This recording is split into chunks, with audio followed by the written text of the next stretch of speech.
일을 많이 할 때 죄를 많이 짓습니다. 인생인지라 어쩔 수 없는 부분이기도 해요. 일이 많으면 마음이 바쁘고, 마음이 바쁘면 말이 많아지고, 말이 많아지면 실수가 많죠. 그래서 우리 믿음의 선배들은 바쁠수록 더 기도했습니다. 여러분, 쓰임 받을 때 조심해야 되겠습니다.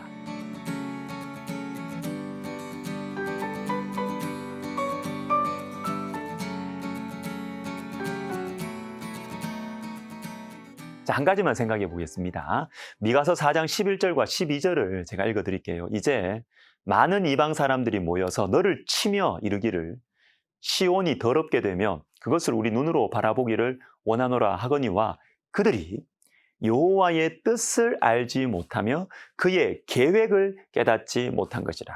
자, 여러분 보십시오. 12절에 나오는 그들, 이 그들은 당연히 11절에 나오는 사람들이에요. 누구? 많은 이방 사람들입니다. 자, 이들의 모습이 어떠하냐 하면, 자, 12절에서는 여호와의 뜻을 알지 못하고 그의 계획을 깨닫지 못했습니다. 그런데 이 말씀이 자, 그냥 머리로 몰랐다는 것을 의미하는 것이 아니고요. 11절과 같이 보셔야 되는데, 너를 치며 이르기를. 자, 즉, 이 그들, 많은 이방 사람들은 하나님 백성들을 치는 사람들, 하나님께서 심판의 도구로 쓰시던 사람들이에요. 근데 이 사람들이 하나님 백성들을 치면서 조롱을 했습니다. 근데 왜 이 행동이 하나님의 뜻과 계획을 모르는 것으로 12절과 연결이 될까요? 잘 보십시오. 여기에 나오는 그들, 이 많은 이방 사람들은 심판의 도구로 쓰임받은 사람들, 깊은 불순종에 빠져있는 하나님 백성들을 하나님께서 심판하실 때 사용한 사람들이에요. 그런데 이 사람들이 하나님의 뜻과 계획을 알지 못했습니다. 다시 말해서 하나님께서 하나님 백성들을 심판하시지만 언젠가는 회복하실 것이라는 이 사실을, 하나님 백성들을 거룩하게 하기 위해서 심판을 행하시는 것임을, 자신들을 사용하는 것임을 알지 못했다는 것이에요. 그런데 모르는 것에서 그치지 않았습니다. 선을 넘어서는 행동을 했어요. 여호와의 뜻과 계획을 알지 못했기 때문에 선을 넘어서는 행동, 즉 치면서 하나님 백성들을 조롱했고요. 교만한 말을 했던 것입니다. 자, 예를 한번 들어보겠습니다. 여러분, 초등학교 또 중고등학교 다니실 때 선도부 있었나요? 선도부 기억나시죠? 이 고학년 중에 완장차고 무섭게 군기 잡는 이 선배들 있잖아요. 그런데 선도부를 왜 세웠을까요? 학생들 사이에 질서를 잡기 위해 좋은 취지였습니다. 그런데 선도부가 질서를 잡는다는 명목하에 학생들을 괴롭히는 것입니다. 학생들 돈 뺏는 것이죠. 이것이 바로 오늘 본문에 나오는 여호와의 뜻과 계획을 알지 못하면서 쓰임받았던 사람들의 모습이라는 것이죠. 우리가 2주 전에 봤던 오바댜서에 이런 모습이 잘 나옵니다.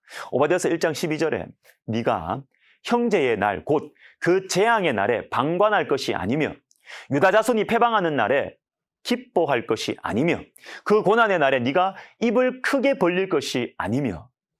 유다는 불순종해서 하나님의 심판을 받았습니다. 유다 잘못했어요. 벌 받아야 됩니다. 그러나 옆에 있는 사람들이 놀리면 안 되죠. 기뻐하면 안 되는 것입니다. 여러분, 우리가 이런 차원에서 하나님께 쓰임 받을 때 조심해야 돼요. 내가 하나님의 뜻을 행하는 데 쓰임 받는다.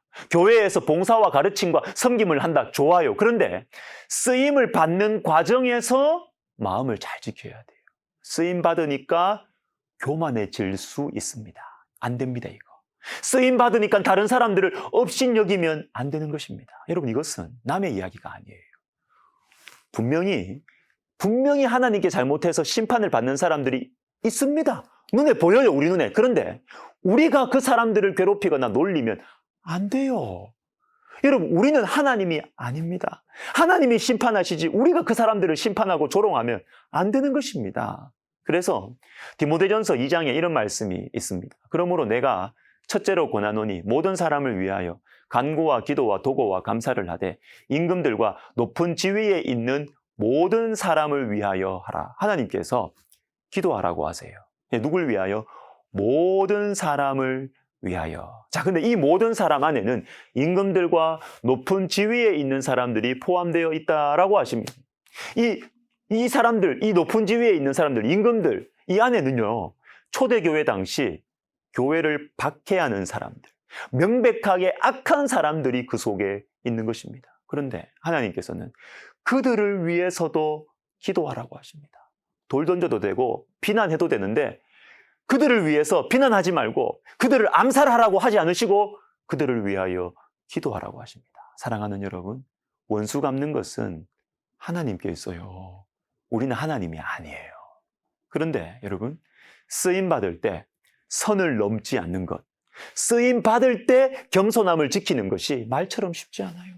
그래서 쓰임받을 때 더더욱 주님과의 관계를 소중하게 여겨야 됩니다. 그러니까 바쁠수록 더 기도해야 하는 것이죠. 유기석 목사님이 1시간 기도라는 책에서 이런 말을 하세요. 마귀는 우리가 온갖 것을 다 하도록 내버려 둡니다.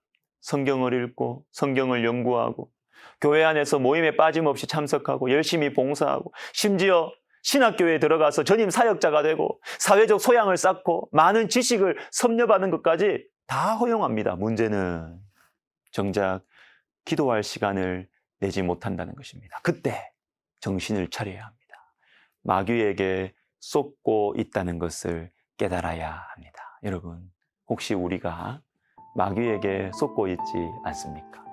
우리 쓰임받을 때 조심합시다. 바쁠수록 더 기도하면 좋겠습니다. 기도하겠습니다. 하나님 아버지, 우리가 쓰임받을 때 하나님께서 우리를 높이실 때 하나님, 내가 할 일이 많아질 때 더 기도하게 해주시고 더 주님 앞에 가까이 나아가는 이 영적인 지혜를 가진 하나님의 사람들 되게 하여 주옵소서. 예수님의 이름으로 기도드립니다. 아멘.